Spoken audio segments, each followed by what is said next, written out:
NASCAR showed us the next gen cars for all three manufacturers that will be run next year. That is the Ford, the Toyota, and the Chevrolet. We got to see all three of them today. Finally, after long waiting. I am so excited for this car. I hope you are too. We got some details, some major details that we're really looking forward to. We did not get, but we did get some other information, and I got some spicy pictures of the cars for you today. Oh my gosh, some of them. Oh man. Anyways, let's get into it. The next gen car, it was released today. We got to see them. We saw the Chevrolet driven in by Chase Elliott. We saw the Ford driven in by Joey Logano. And we saw the Toyota driven in by Denny Hamlin. They did a quick little unveiling. They did some smoke. They did some lights, you know. They had to make it fancy. It's a big deal. It's the next generation of a car in a stock car. You had to make it fancy. You had to make it flashy, I guess. But anyways, we got to see all three of them. Let's look at some of these pictures. Let's look at the Toyota first. Here's a picture, or a few of them, of the Toyota, the 2022 car. Looks nice. You know, not too flashy. It looks like a Toyota Camry. They did say in the press conference they're trying to make it NASCAR back to more stock, looking more stock. I would say so. I mean, that looks like a Toyota Camry, kind of, I would see on the street. You know, obviously there are some parts that are definitely like race car, that you can tell are race car, like, you know, the window net. That's just one example. But, you know, it's a nice looking car. Nothing too flashy. Not, you know, super different. But, you know, it looks like a Toyota Camry. So, yeah. And then it's got the next gen body, which you can definitely tell. Next we're going to look at is the Chevrolet. The Chevrolet, I like it a little bit more than the Camry. It looks like a Camaro. The nose kind of looks similar to the current car, but the back of the car definitely looks shorter. And then, you know, as I said, it looks like a Camaro. I mean, that I really don't know what else to say. I mean, I'm not an expert on cars and stuff in terms of the body and stuff, but you know, this is the next gen body. You can definitely, if you put it side by side with the current car, you could definitely tell the difference between the current car and the next gen car in terms of the body, some specifics. Just looking at it, the back of the car is definitely different, but you know, it looks like a Camaro. And yeah, I think it's a good looking car. And then this next one, if you are married and watching this video, make sure your spouse is not in the room, because this is what I call a super hot picture. These are hot, like, oh my goodness. The Ford Mustang, ladies and gentlemen, my gosh, look at this thing. This is spicy to the max. This is the hottest next gen car by far. I can't wait to see the paint schemes on this, but even just the Ford Performance paint on it. But oh my goodness, this car is beautiful. Just the look of it, the nose of it, the Mustang logo, it looks like a Mustang. This thing feels like a Mustang. Like, everything about it gives me a Ford Mustang look. The front of it from the angle, the side of it, the back of it, the next gen Ford mixture. I don't know what else to say other than this car is spicy, hot. Other words for spicy and hot. All that, I want you to put those words together. Look at this. That is what this is. The Ford Mustang is incredible looking. This is an incredible looking race car. Incredible looking car. I love it. The Ford absolutely knocked it out of the park with their next gen car. They've been doing testing for months, as you guys know. They've done testing at Darlington. They've done testing at Richmond. They did a closed test at Martinsville. In fact, they're testing at Texas today with Ryan Blaney. They've done tests at Daytona, the Charlotte Roval. So they've done tests at all different types of racetracks. So, you know, they're getting their information in, which means that they are still testing, which I said with today, and they're going to test in the future. They do not, this was the information I'm sure many of you, including myself, were looking for. They do not have a horsepower picked out yet, the horsepower downforce package. They have not selected that yet. They're going to do some more tests at some different tracks to try to figure out which one would work best with this car, whether it be a higher downforce. I think they were looking at somewhere in the 650 to 700 range, or a lower downforce, which would be a 550 again.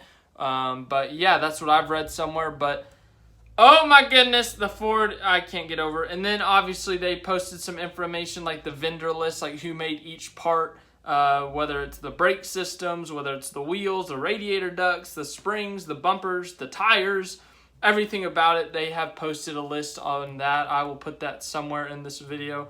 But yeah, and then there's some of these pictures, these graphics, I guess, about the cars. So take a look at that real quick.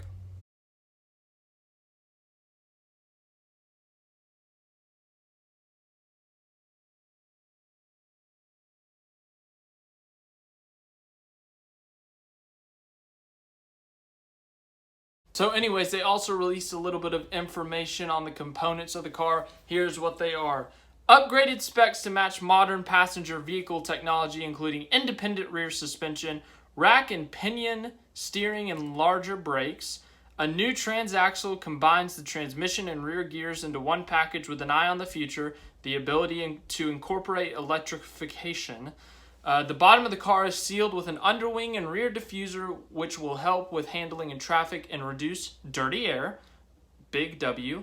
Hood louvers, I probably pronounced that wrong, sorry, will allow teams to maximize engine performance independent of aerodynamics. A redesigned chassis features with new front and rear bumpers for increased safety. Both the front and rear clips bolt on the center section for easier serviceability and damage repair. Upgraded car connectivity will allow for an in-car camera in every vehicle with the ability to bring fans more real-time data in the future. So that's pretty cool. Some of that I don't understand because, frankly, I'm not a big car parts guy. I don't understand every part of the car. I understand some parts, but some of these words, I don't know what they're saying. But, you know, I know that they're using a composite body, which kind of reduces the damage. You know, sometimes you make a little contact with someone and you blow a tire because, you know, the body gets bent in and it rubs the tire and you blow a tire. But the composite body kind of helps. It's a sturdier body, I'm pretty sure, so it's more difficult for the car to get damaged just off a little bit of contact, like a slight door hit, or, you know, someone hits you in the rear bumper a little bit too hard. So basically, it kind of helps reduce damage. I think Joey Logano said they are going to have 5 gears, so it's going to be the sequential gear shift, I believe. I don't think they've announced that yet, but yeah, some of the things they said they're going to help reduce dirty air with changing some things up. Maximizing the use of horsepower, so they're going to be able to go as fast as they can, I guess. But yeah, once again, we don't know the horsepower, but hopefully that means more horsepower. That means the cars are going to go faster. They're going to be able to drive more. You're not going to just floor it the whole lap. You're going to be able to use your brakes, lift off the gas, all that stuff to drive into the corners at some of these intermediate tracks. It seems like they're trying to make passing easier. You know, we've had struggles with this package with passing. You look at Kansas in 2020 in the fall. Even at when it was at the road courses and short tracks, we look at Martinsville, Watkins Glen. It was difficult there. But yeah, these are some of the information on the next gen car. But other than that, there is some more information. I think Jim Utter reported that each team is only allowed 7 cars in the season. Yes, he said each NASCAR Cup Series team will be limited to 7 cars per team beginning next season. So, yeah, I'm not exactly 100% sure the details of that. I feel like it's straightforward to where you only get 7 race cars for each team. Like, you know, over the season, like, you can't wreck them, you can't burn them out. I don't know the specifics on that, so I'm not sure how that's gonna work. You know, I'm gonna need some more details on that, but that's just some general information that I know. Yeah, I mean, I don't know what else to say. There's a lot of pictures circulating, so if you want to go look at more pictures, they're all over the internet. They're going to be all over YouTube, Instagram, Twitter, Facebook, text messages, iMessages, whatever it may be. But yeah, other than that, I don't know any more information on the next gen car other than that they were revealed today. You got to see some of the specifics. You got to see what it looks like for each manufacturer. The Ford is, amazing looking. The Chevy and Toyota look decent, but the Ford, man, beautiful.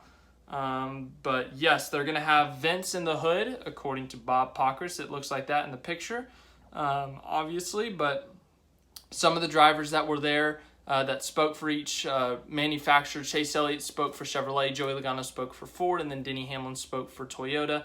And then they got some of the, you know, presidents of racing and the cars and stuff, the specifics. They got them up there to talk about the cars themselves, why they designed it a certain way, why it looks a certain way.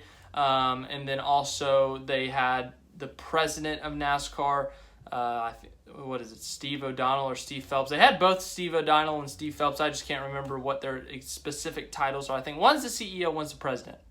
Either way, they both spoke about the car. They did not give too many specifics in terms of the horsepower aero, as we said earlier, but they did talk about the composite body, trying to make the cars look more stock, and then also trying to make these cars, produce better racing, the best racing possible that they can. So yeah, they said they're still in the process of testing, as I said earlier, so we will get to see more testing throughout the end of 2021, but then by 2022 we will see it on track for the first time at the Daytona 500, and we will know everything about that. Other than that, I really don't. I've tried looking for everything I could on this for the time I have right now, but yeah, as for the rest of this week, I'm going to start packing and moving out tonight. So tomorrow I will be traveling back home, so do not expect anything tomorrow. Friday I'm not sure of yet, so maybe no Bad Batch reaction, maybe there will be. Once again, not sure. And then this weekend we have Darlington. I'm not sure on that either, with it being Mother's Day, celebrating Mother's Day with the family, my mom and all that. But yeah, I hope you guys enjoyed this video. If you did, leave a like. If you enjoyed the channel, subscribe, share, all that. Next gen car is beautiful. I love the look of it. All three manufacturers, really. I talked about the Mustang the most because I thought that was the best looking, but I like the Chevy. I think the Toyota looks all right. But yeah, maybe it's just the hype that's hyping me up. Maybe it'll take time. Maybe it'll take some paint schemes, but I like the look of them, but I'm not as interested in the look. I'm more interested in the racing, how the racing goes next year. They are going to be racing the next gen car tonight at Darlington at the Pro Invitational, the online iRacing thing. Don't look too far into that, I would say. iRacing is fun and all for the drivers and stuff, but it's not going to be the real thing. Obviously, the real thing hasn't even been on the actual racetrack. It could be. So I don't know what to expect with tonight's iRace, but all I'm going to say is don't overanalyze tonight. And then also, once again, as I said, they were testing at Texas Motor Speedway today with the next gen car with Ryan Blaney, and I'm sure they're going to do more tests throughout the rest of the year at all different kinds of racetracks. But that is the next gen car. It is spicy, it is hot, and the Ford Mustang is extremely beautiful. Extremely beautiful.